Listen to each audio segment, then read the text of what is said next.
신앙 고백하심으로 하나님 앞에 경건 예배 드리도록 하겠습니다. 전능하사 천지를 만드신 하나님 아버지를 내가 믿사오며 그의 아들 우리 주 예수 그리스도를 믿사오니 이는 성령으로 잉태하사 동정의 마리아에게 낳으시고 본디오 빌라도에게 고난을 받으사 십자가에 못 박혀 죽으시고 장사한 지 사흘 만에 죽은 자 가운데서 다시 살아나시며 하늘에 오르사 전능하신 하나님 우편 자에 계시다가 죄로 이로써 산 자와 죽은 자를 심판하러 오시리라. 성령을 믿사오며 거룩한 공효와 성도가 서로 교통하는 것과 죄를 사해 주시는 것과 몸이 다시 사는 것과 영원히 사는 것을 믿사옵나이다. 아멘. 이 시간 찬송가 96장 함께 하나님 앞에 찬송 드리시겠습니다.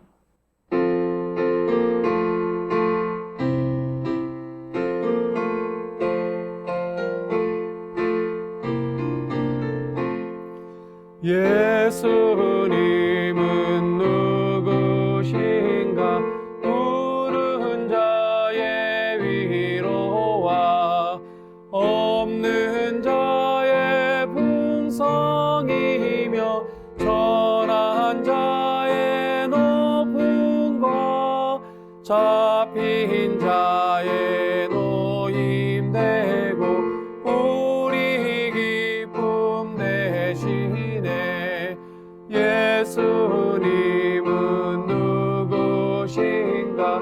약한 자의 강함과 눈먼 자의 빛이시며 병든 자의 고침과 죽은 자의 부활되고 우리 생명 되시네. 예수님은 누구신가? 주한 자의 정함과 죽을 자의 생명이며 죄인들의 중보와 멸망자의 구원되고 우리 평화 되시네. 예수님은 누구신가? 온 교회의 머리와 온 세상의 구주시며 모든 왕의 왕이요 심판하실 주님 되고 우리 영광 되시네. 아멘. 하나님의 말씀 봉독해 드리도록 하겠습니다. 오늘의 말씀은 고린도후서 4장 7절부터 10절의 말씀입니다. 우리가 이 보배를 질그릇에 가졌으니 이는 심히 큰 능력은 하나님께 있고 우리에게 있지 아니함을 알게 하려 함이라. 우리가 사방으로 우겨쌈을 당하여도 쌓이지 아니하며 답답한 일을 당하여도 낙심하지 아니하며 박해를 받아도 버림받지 아니하며 거꾸로 트림을 당하여도 망하지 아니하고 우리가 항상 예수의 죽음을 몸에 짊어짐은 예수의 생명이 또한 우리 몸에 나타나게 하려 함이라. 아멘. 기도하시겠습니다. 사랑과 은혜가 풍성하신 하나님 참으로 감사합니다. 하나님 오늘 우리 광신대학교 학우들과 함께 하나님의 말씀을 증거할 수 있는 시간을 주셔서 감사합니다. 예수님은 항상 우리와 함께 하시며 예수님이 우리의 구주시며 또한 예수님은 온 열방을 통치하시는 왕이신 것을 인해서 감사합니다. 하나님 이 시간 우리가 함께 하나님의 말씀을 나눌 때 주의 성령님께서 함께하여 주시고 우리 가운데 깨닫게 하시며 각자에게 하나님의 말씀을 들려주시길 원합니다. 오늘 모든 시간을 주님께 의탁하옵고 우리 주 예수 그리스도의 이름으로 기도드렸습니다. 아멘.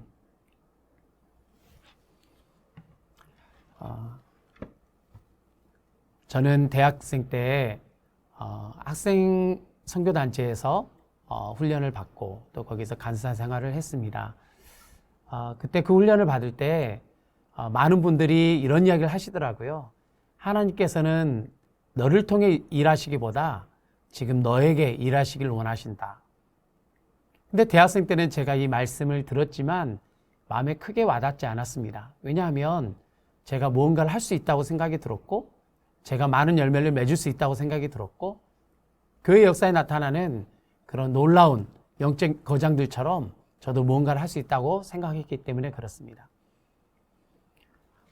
사도 바울은 안디옥 교회의 파송을 받은 후로 한 20년 정도 선교 사역을 감당하였습니다. 그의 삶과 사역은 사실 고난으로 점철되었다고 해도 과언이 아닐 것입니다. 복음을 증거하는 일에는 항상 대가가 따르기 마련입니다. 그가 접하였던 상황을 오늘 본문의 단어로 표현한다면 우겨쌈을 당하는 것과 같다라고 표현할 수 있습니다. 우겨쌈을 당하다라는 말은 사실 표준 국어 대사전에 등재되어 있지 않은 표현입니다. 다만 우기다라는 형용사를 이용하여 만든 단어로서 그 뜻은 어떤 대상을 가운데 두고 빙 두르거나 막음이라는 뜻으로서 굉장히 고통스러운 경험을 말한다라고 설명해주고 있습니다. 이런 상황에 대해서 사도 바울은 고린도서 7장 5절에서 우리가 마게도냐에 이르렀을 때에도 우리 육체가 편하지 못하였고 사방으로 환난을 당하여 밖으로는 다툼이요 안으로는 두려움이었노라 라고 고백하였습니다. 사도 바울은 그의 선교 하는 동안 20년 동안 항상 고난 가운데 있었고 복음을 증거하기 위해서 많은 대가를 지불했지만 그는 때로는 그의 삶에 정말 굉장히 고통스러운 경험들이 있었고 우겨쌈을 당하는 것 같은 안과 바깥에서 어려움을 경험하는 때가 많았다라고 성경은 기록하고 있습니다.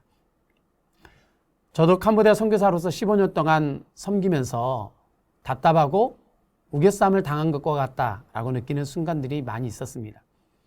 선교사가 제일 처음 느끼는 어려움은 문화의 차이로 인해 발생합니다. 문화와 언어가 다른 곳에 가게 되면 그 차이로 인해서 문화 충격을 경험하게 되고 이때 자신의 원문화에 대한 그리움이 발생하게 되면서 어려운 시기를 경험하게 됩니다. 선교지에 도착한 지 2, 3년 안에 누구나 이런 문화 충격을 경험하고 고향에 대한 그리움으로 인해서 어려움을 겪기도 합니다. 어쩌면 이방인으로서 우리는 그 땅에서 평생 정착의 문제, 적응의 문제로 고민하게 되는 것은 아닌가 생각해 봅니다. 그 시기가 지나고 나면 선교사들은 여러 가지 사역을 하면서 겪는 어려움들, 또 갈등들을 경험하게 되는데요. 때로는 재정적인 위기를 경험하기도 하고 때로는 현지인들과의 갈등 안에서 굉장히 답답한 일을 경험하기도 합니다. 저도 캄보디아에서 대학생들에게 한국어를 가르치는 사역을 하면서 때로는 안개 속을 걷는 것과 같은 그런 생각이 들 때가 있었고 때로는 사르는판을 걷는 것과 같은 그런 생각이 들 때도 있었습니다. 무엇보다도 선교사들에게 가장 큰 어려움은 영적인 어려움입니다. 선교지는 한국과 달라서 선교사들이 영적으로 재충전을 받기가 쉽지 않습니다.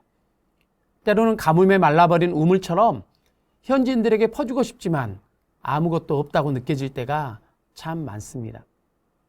어느 날 새벽에 하나님 앞에 기도할 때 이렇게 기도했습니다. 하나님, 왜 이렇게 선교지 생활이 어렵습니까? 라고 기도할 때 성령님께서 생각나게 하신 것이 있는데 그것은 바로 타는 장작이었습니다. 혼자 타는 장작은 처음에는 타오르는 것 같지만 금세 그 불길가 잦아들 수밖에 없습니다. 하지만 여러 개의 장작이 한꺼번에 타오르면 그 불은 쉽게 잦아들지 않고 계속 그 뜨거움을 유지할 수 있는 것과 같습니다.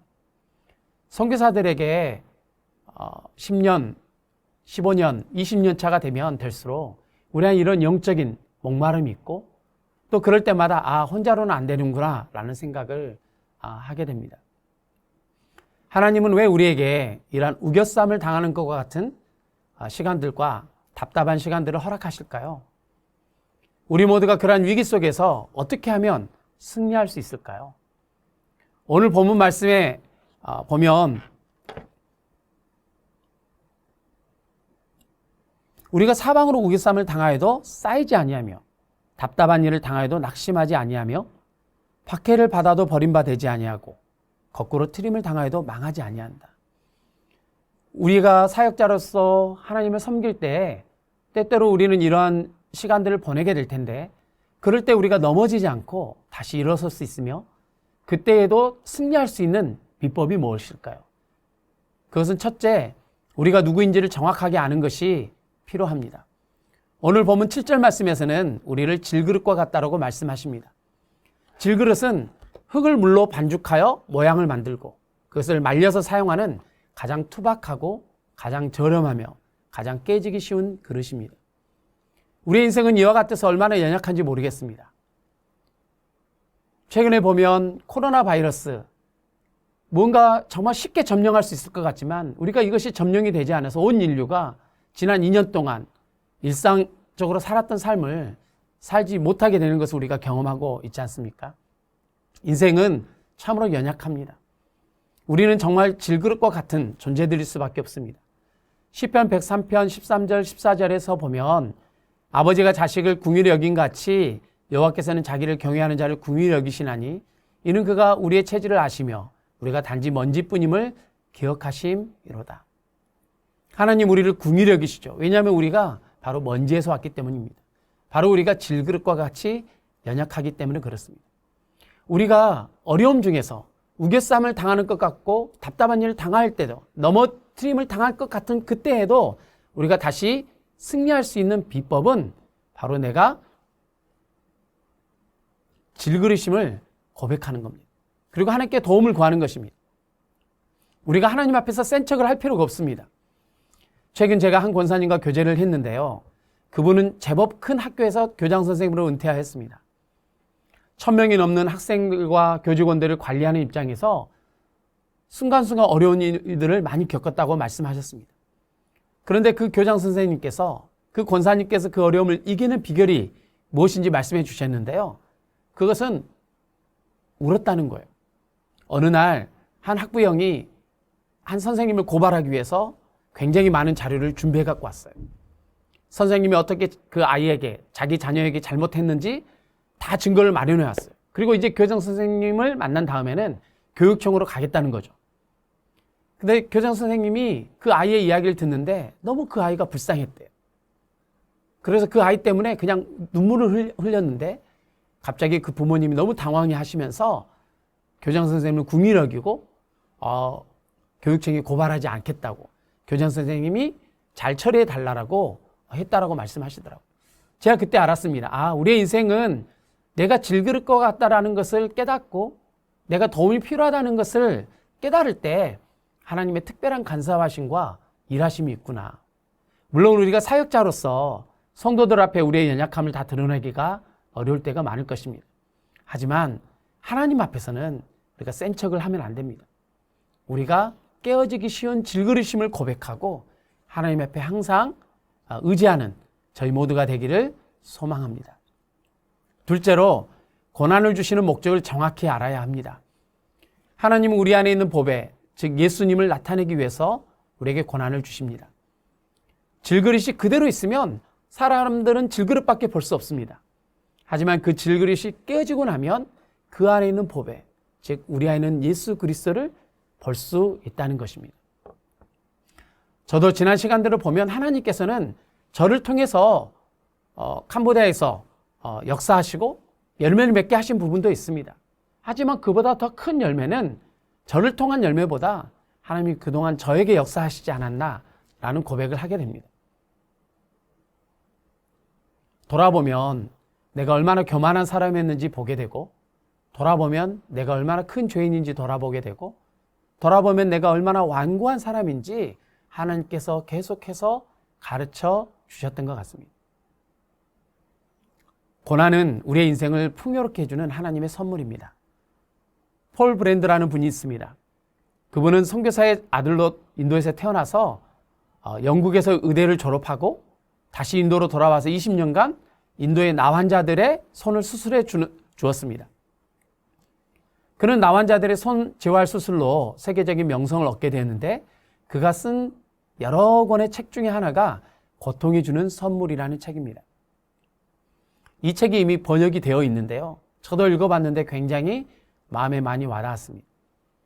이 책에서 폴 브랜드 박사는 갈고리처럼 아무런 기능도 하지 못하는 나환자들의 손을 재활 수술해 주면서 고통을 느끼지 못하는 신체가 갖게 되는 또 다른 고통에 대해서 설명하고 있습니다. 폴 브랜드 박사는 나환자들의 손가락의 일부가 떨어져 나가거나 짧아지는 것은 나병균 자체 영향이 아니라는 거예요. 나병균에 의한 손상된 신경이 제대로 고통을 감지하게 못하게 하여서 과도한 힘을 주게 되고, 그래서 반복되는 상처나 압력에 의해서 조직이 손상되고, 그래서 결국은 신체 일부를 절단하게 되는 일이 발생했다는 것이에요. 그래서 폴 브랜드 박사님이 뭐라고 말씀하시냐면, 고통은 하나님이 우리에게 주시는 선물이다. 하나님이 때로 우리의 삶 안에 우겨싸움을 당하는 것과 같은 고난을 주실 때, 답답한 일을 당하는 것과 같은 고난을 주실 때, 바로 그것은 우리로 하여금 우리 안에 있는 나의 질그릇을 깨트리고 내 안에 있는 예수 그리스도를 다시 한번 바라보게 하고, 그래서 내 안에 있는 그 빛난 그 보배 되시는 그 예수님이 나를 통해서 드러나게 하는 시간이라는 것을 믿습니다. 저도 처음에 선교지에 갔을 때 처음에 제가 알고 있던 지식, 또 제가 알고 있었던 어떤 여러 가지 스킬들 가지고 선교를 했습니다. 처음에는 제법 사역의 열매도 맺어 있었고 성령의 역사도 있었고 너무 좋은 시간들을 보냈지만, 어느 순간 돌아보면 나에게 사랑이 부족했다는 것을 알게 됐습니다. 하나님이 저에게 무엇을 말씀하실까? 그것은 내 안에 있는 예수님을 나타내는 것이 선교다. 내 안에 있는 지식, 내 안에 있는 신학, 아니면 내 안에 있는 어떤 다른 것을 나타내는 것이 아니고 바로 내 안에 있는 하나님의 사랑을 나타낼 때만 바로 현지인들이 반응하더라는 것입니다. 그래서 요즘에 제 소망이 있다면, 제 기도 제목이 있다면, 하나님, 제가 할 수만 있다면 저의 삶을 통하여서 우리 캄보디아에 있는 형제 자매들에게 하나님의 사랑이 증거되어 주길 원합니다. 하나님, 제가 그들을 더 잘 용납해 주길 원합니다. 그들에게 아버지의 마음으로 섬겨주길 원합니다. 때로는 그들이 내가 원하는 만큼의 수준으로 성장하지 않더라도, 그들이 내가 원하는 대로, 내가 가르쳤던 대로 행동하지 못한다 하더라도 그들을 여전히 사랑하고, 하나님 아버지께서 저를 포기하지 않으시고 끝까지 붙들어 주시는 것처럼 저 또한 캄보디아 형제 자매들을 그렇게 사랑하고 붙들어 주는 것이 진정한 선교다라는 것을 계속해서 가르쳐주고 계십니다. 사랑하는 하구 여러분, 하나님 우리에게 원하시는 것이 무엇일까요? 우리를 통하여서 교회 안에 부흥을 일으키실 수도 있겠지만, 하나님은 나의 질그릇을 깨트려서 내 안에 있는 예수 그리스도의 주님 되심이 드러나기를 원하신다고 믿습니다. 제가 선교지에 있으면서 정말 어려웠던 어느 날 저 혼자 기타를 치면서 찬양을 했습니다. 우연히 인터넷에서 본 악보를 가지고 기타를 치면서 찬양을 했는데, 그 찬양이 저에게는 굉장한 큰 은혜가 되었습니다. 그것은 바로 본 해포가 그의 감옥에서 자기의 약혼녀에게 쓴 글이었는데요. 이렇게 고백하였습니다. 한국 찬양으로 만들 때 이제 두 가지 버전이 있고 좀 다르게 번역된 것도 있지만 내용은 이렇습니다. 주 선한 능력으로 안으시네, 그 크신 팔로 날 붙드시네, 절망 속에도 흔들리지 않고 사랑하는 주 얼굴 구하리, 선한 능력으로 일어서리, 주만 의지하리, 믿음으로 우리 고대 안에 주 오실 그날 영광의 새날을 맞이하리. 이전의 괴로움 날 애워싸고 고난의 길 걷는다 해도 주님께 모두 맡긴 우리 영혼 끝내 승리의 날을 맞으리. 주님이 마신 고난의 쓴 잔을 우리도 감사하며 받으리. 주님의 남은 고난 채워가며 예수와 복음 위에 살리라. 아멘. 우리의 질그릇을 깨트려서 우리 안에 있는 보배 되신 예수님이 나를 통해 드러날 수 있도록 우리가 그 선한 능력을 의지할 수 있게 되기를 주님의 이름으로 축원합니다. 기도하시겠습니다. 사랑과 은혜가 풍성하신 하나님 참으로 감사합니다. 하나님, 오늘 이렇게 하나님 앞에 고린도후서 4장의 말씀을 가지고 하나님이 저에게 가르치셨던 진리를 또 나눌 수 있게 하셔서 감사합니다. 하나님, 우리가 사역하다 보면 남들이 알아주지 않아서 홀로 눈물을 흘려야 될 때가 있었고, 오해를 받아서 홀로 눈물을 흘려야 될 때가 있었고, 때로는 경제적인 어려움 때문에, 관계 때문에, 남들에게 말할 수 없는 고통 때문에 어려운 시간을 보내고 있는 형제 자매들이 있는지 모르겠습니다. 하나님, 그때도 하나님은 선하시며, 그때도 하나님이 여전히 신실하시며, 그때도 하나님은 우리와 함께 하시며 우리를 붙드시는 줄 믿습니다. 하나님, 아무쪼록 할 수만 있다면 우리의 삶을 통해서 오직 예수님만 드러날 수 있도록 우리를 사용하여 주시옵소서. 매일매일 주의 성령님과 동행하게 해주시고 하나님의 뜻에 따라 살아가는 저희 모두 되게 하여 주시옵소서. 감사하고 예수님 이름으로 기도드렸습니다. 아멘. 주기도문 하심으로 경건예배를 마치도록 하겠습니다. 하늘에 계신 우리 아버지여, 이름이 거룩히 여김을 받으시오며 나라의 임하옵시며 뜻이 하늘에서 이룬 것 같이 땅에서도 이루어지이다. 오늘날 우리에게 일용할 양식을 주옵시고 우리가 우리에게 죄 지은 자를 사하여 준 것 같이 우리 죄를 사하여 주옵시고 우리를 시험에 들게 하지 마옵시고 다만 에게서 구하옵소서. 대개 나라와 권세와 영광이 아버지께 영원히 있사옵나이다. 아멘.